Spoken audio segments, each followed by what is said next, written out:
Welcome to sports live presented by white plus pro sensitive toothpaste. আপনাদের সঙ্গে আছি আমি রঞ্জন শান্ত।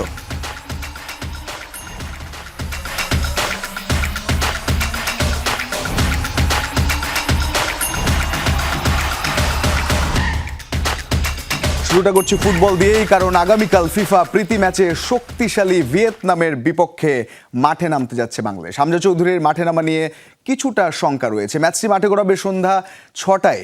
র্যাঙ্কিংয়ের ব্যবধানটা আকাশ পাতাল। ঠিক প্রায় 78 ধাপ এগিয়ে থাকা ভিয়েতনামের ডেরায় বৃহস্পতিবার এক কঠিন পরীক্ষায় নামছে বাংলাদেশ। কোচের কপালে চিন্তার ভাঁজ, কারণ লাল সবুজদের প্রাণভোমরা হামজা চৌধুরীর খেলা নিয়ে কিছুটা শঙ্কা জেগেছে। সুদূর ইংল্যান্ড থেকে গতকালই ভিয়েতনামে পা রেখেছেন এই তারকা। তাকে ঘিরে সমর্থকদের উত্তেজনার পারদ তুঙ্গে থাকলেও কোচ হাভিয়ের ক্যাবরেরার কণ্ঠে কিছুটা বিপদের সাইরেন। কন্ডিশন আর ক্লান্তি, এই দুই দোলাচলে হামজার একাদশে থাকা নিয়ে তৈরি হয়েছে বিশাল সংশয়। প্রতিপক্ষ শিবিরে আছে আবার সাম্বার ছোঁয়া, জুয়ানসন আর হোয়াং হেইনের মতো ব্রাজিলীয় বংশোদ্ভূত ফুটবলারদের নিয়ে এক বিধ্বংসী ভিয়েতনাম অপেক্ষা করছে জামালের দলের জন্য। তবে হামজাকে নিয়ে সতর্ক জাপানও।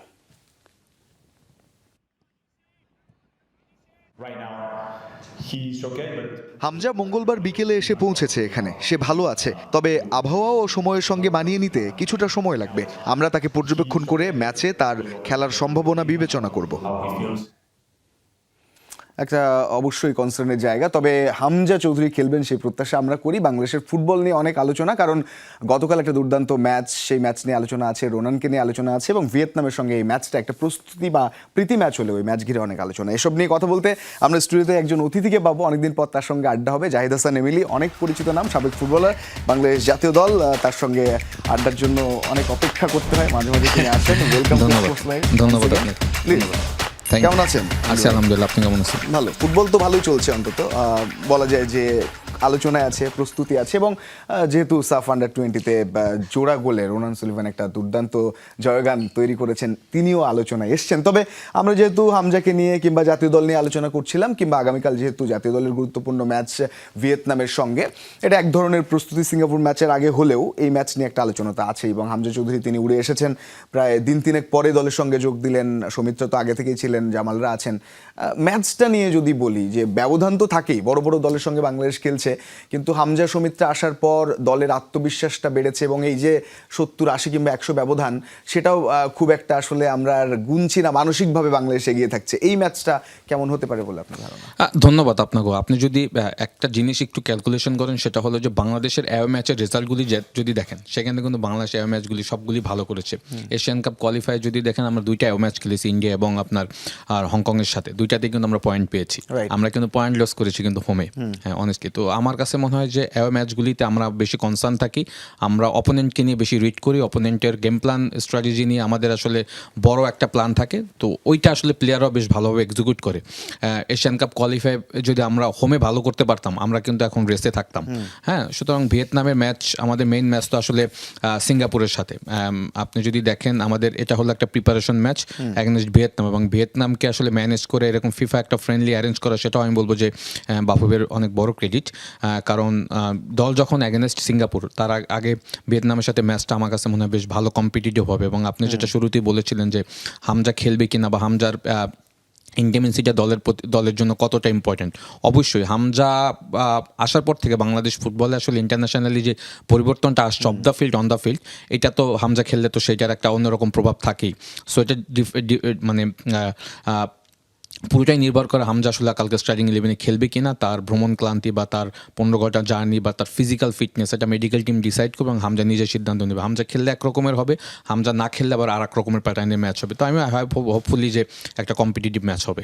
চ্যালেঞ্জটা আসলে কোথায়? কারণ যেহেতু বাংলাদেশেরও হামজা যেমন আছে, তেমন 2 ব্রাজিলিয়ান নিয়ে কথা হচ্ছে, জুয়ানসং, বিশেষ করে হোয়াং হেইনের কথা বলা হচ্ছে, অ্যাটাকিং মিডফিল্ডার, এবং তিনি নাগরিকত্ব পেয়েছেন ভিয়েতনামের, বেশ আলোচনায় আছেন। তাদের স্ট্রেংথ নিয়ে যদি কথা বলি, তাদের কোচও কিন্তু হামজার কথা বলেছেন যে তারাও একটা কনসার্নের জায়গায় রেখেছে।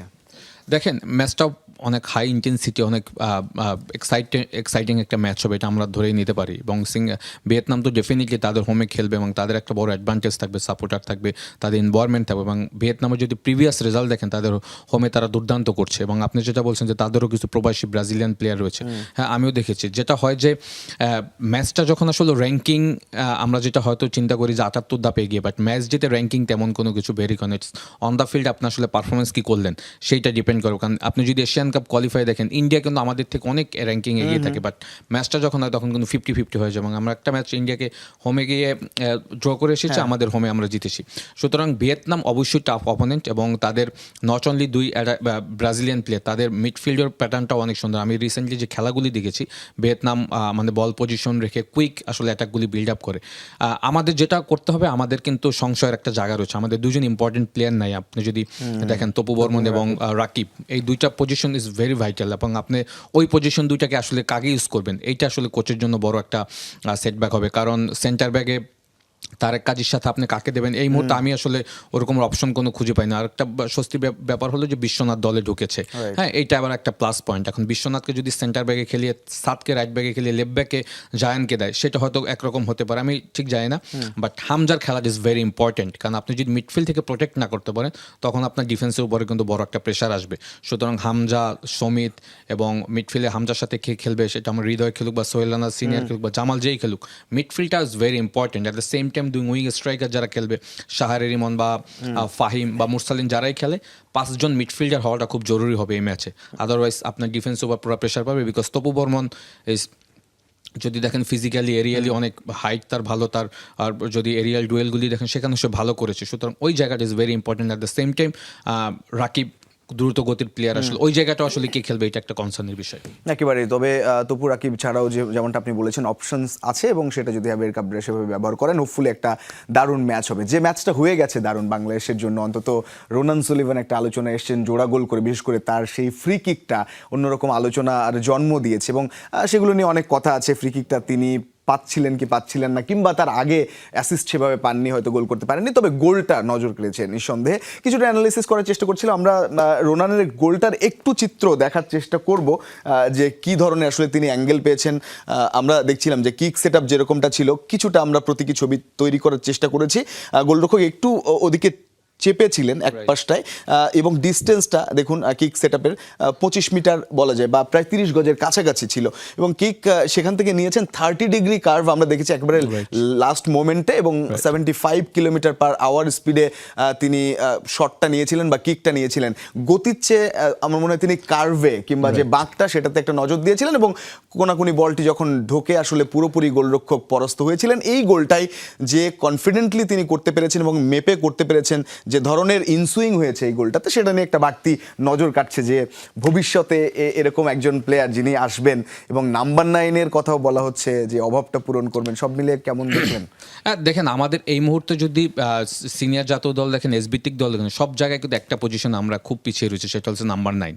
হ্যাঁ, এই পজিশনে কিন্তু প্রপার স্ট্রাইকার নেই। আপনি গোলটা নিয়ে যদি যে বিশ্লেষণ এখানে করেছে, ইটস ফ্যান্টাস্টিক। আমার কাছে মনে হয়েছে যে ডিস্টেন্সে সে বলটা বসিয়েছিল, আমার কাছে মনে হয়েছে যে এখান থেকে ডিরেক্ট ফ্রি কিক নেওয়াটা একটা সাহসের ব্যাপার। হ্যাঁ, কারণ আমরা হয়তো আমাদের এখানকার কোনো প্লেয়ার হলে, তো আমি কাউকে ছোট করছি না, হয়তো সে হয়তো ডিরেক্ট নাও নিতে পারতো, বক্সের ভিতরে হয়তো সেন্টার ব্যাকদের বা মিডফিল্ডারদের উদ্দেশ্যে মারতে হতো। বাট রোনান যখন বলটা বসে হয়েছে, তখন একটু আমি নিজেও আশ্চর্য হয়ে গেছি যে সেটা ডিরেক্ট শুট নেওয়ার জন্য মেরেছে। এবং আপনি যদি দেখেন শুট নেওয়ার পরে আসলে তার যে এখানে আপনি যে ক্যালকুলেশনগুলো করেছেন, প্রত্যেকটাই কিন্তু পারফেক্ট ছিল। তো ফ্রি কিকের মেইন হলো যে আপনি যদি টাইম অফ শুট, আপনার টাইম অফ রেঞ্জ, অ্যাকুরেসি সব যদি প্রপার থাকে, স্পিড যদি প্রপার থাকে, তখন আসলে এটা গোলকিপারের জন্য ডিফিকাল্ট। এবং সব থেকে বড় ব্যাপার হলো যখন গোলকিপার এই বলটা ট্রাভেল করতেও কিন্তু 1.5 থেকে 2 সেকেন্ড লেগেছে, বাট গোলকিপার কিন্তু পজিশন আসতে পারেনি। হ্যাঁ, ইটস দ্য ফ্যান্টাস্টিক গোল আমি বলবো। এবং নট অনলি আপনি এই গোলটা, আপনি যদি সেকেন্ড গোলটা যেটা হেডে করেছে, হ্যাঁ লেফট ব্যাক সংগ্রাম যখন লেফট ফ্ল্যাঙ্ক থেকে ক্রস করে,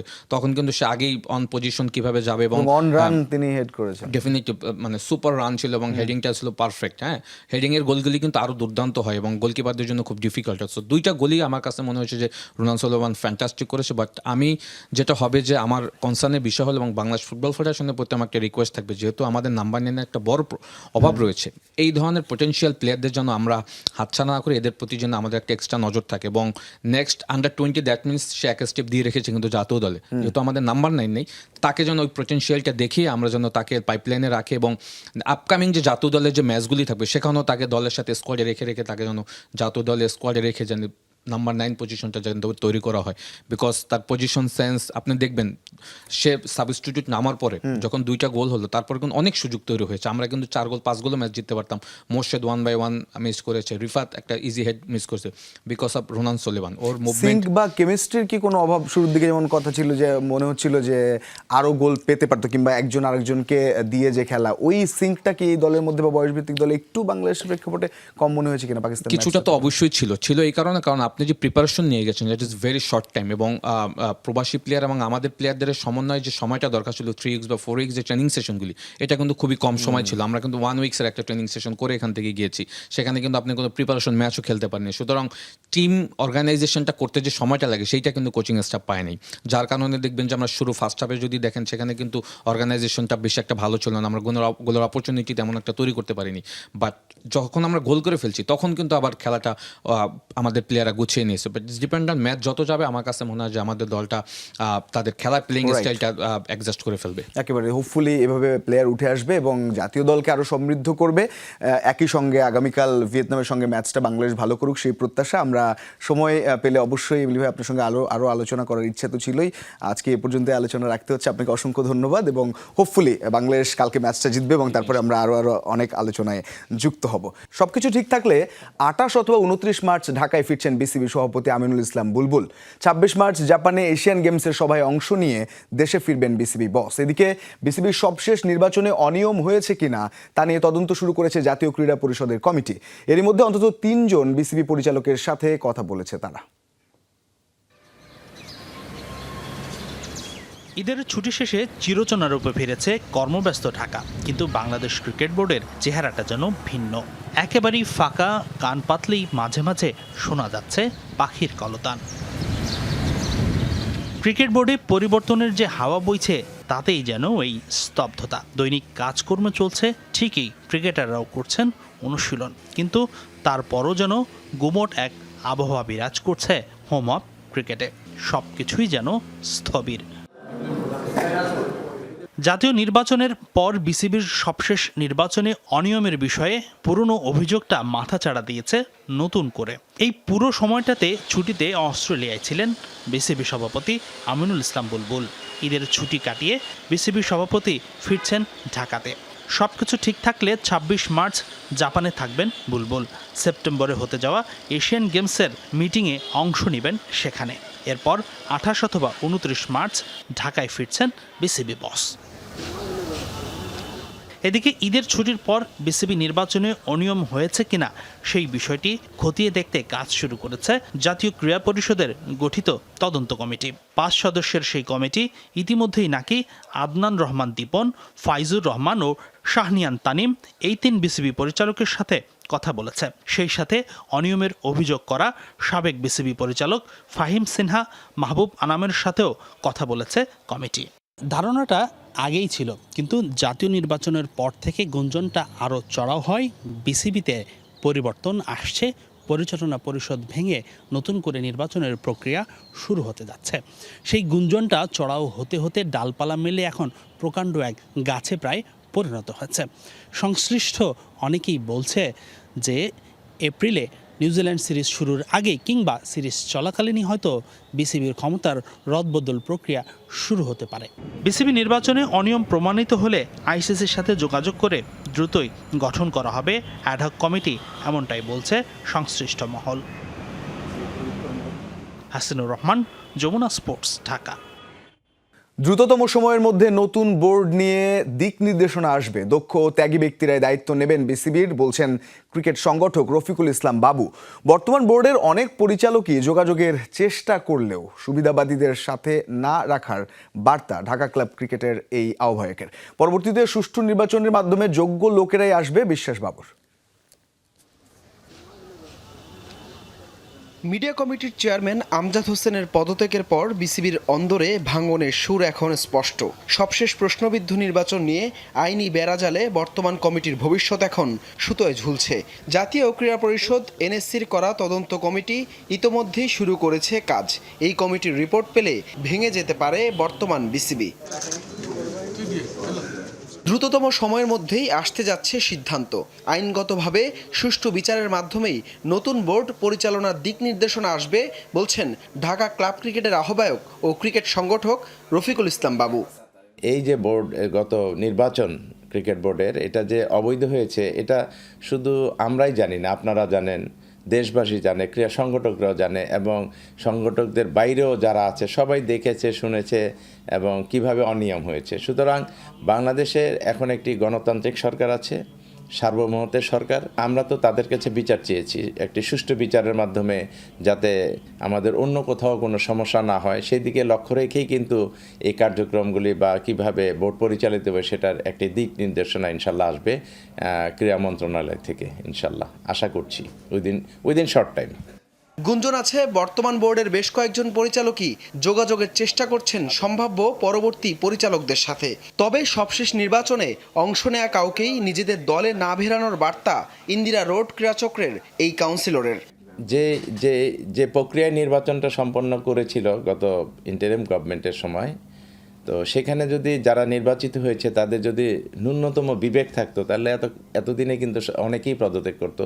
তবে দুই একজন করেছে, দুই একজন বিবেকের তাড়নায় কিন্তু দেশের বাইরেও আছে এবং আরও বেশ কয়েকজনও করতে পারে আমার ধারণা। কিন্তু শুনতে পেয়েছি বিভিন্ন মাধ্যমে অনেকে যোগাযোগ করছে যারা এই ফেসিস সরকারের ছিল, বিগত ফেসিস সরকারের সাথে সংশ্লিষ্ট ছিল, তারা অনেকেই এখন বিএনপির সুরে গান গাচ্ছে। সুবিধাভোগীদের এখানে কোনো স্থান হবে না। তদন্ত কমিটির রিপোর্টের পর যদি বর্তমান ক্রিকেট বোর্ড ভেঙে যায় তাহলে পরবর্তী বিসিবি নির্বাচনে অংশ নিয়ে যেই জিতুক তাকে গ্রহণ করতে প্রস্তুত বর্তমান বিদ্রোহী প্রার্থীরা। অবশ্যই অনেকেই অনেক স্যাক্রিফাইস করেছে, অনেকে যায়নি, এই প্রলোভনের টোপে পড়ে অনেকে যায়নি এবং অনেকে তাদের মানে বিবেকের তাড়নায় তারা বলেছে যে এটা এই ধরনের মানে অবৈধ নির্বাচনের ভিতরে না যাওয়াই বেটার। এরকম অনেকেই আছে, তাদের তো প্রায়োরিটি আগে এবং তারা মানে অনেক দক্ষ সংগঠক এবং দক্ষ সংগঠকদের এখানে প্রায়োরিটি থাকবে ইনশাল্লাহ। 2005-এ দেখেন যখন একটি ক্রিকেট বোর্ডের নির্বাচন হয়েছিল সেখানে কিন্তু সবাই অংশগ্রহণ করেছিল, একেবারে দলমত নির্বিশেষে, বিরোধী দল মানে তখনকার যারা আছে সবাই নির্বাচন করেছিল এবং তারা অনেকেই নির্বাচিত হয়েছিল। তো এখানেও এটা ব্যতিক্রম হবে না। হাসান আল মারুফ, যমুনা স্পোর্টস, ঢাকা। আবারও বিসিবিতে পরিবর্তনের হাওয়া। হারের মাঝে বিসিবি পরিচালক আসিফ আকবরের বিরুদ্ধে 2 কোটিরও বেশি অঙ্কের টাকা আত্মসাতের অভিযোগ উঠেছে। পাওনা টাকা ফেরত না দিয়ে দীর্ঘ সময় ধরে তালবাহানা করার অভিযোগে মোহাম্মদ সালাউদ্দিন ভূঁইয়া নামের এক ব্যবসায়ী রমনা মডেল থানায় একটি জিডি করেছেন। 10 তারিখ জিডি করেছে। আমরা তো তাকে অসম্মান করার জন্য, তাকে অপমান করার জন্য করি না।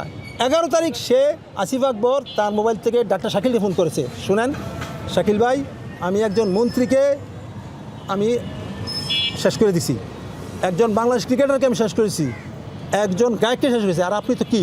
আমরা এখানে সবাই, আমরা যে ডাক্তার সহ আমরা যে 62 জন আছি তার বাসায় গিয়ে এখানে আমরা অনশন করবো যাতে আমরা মামলা না নিই।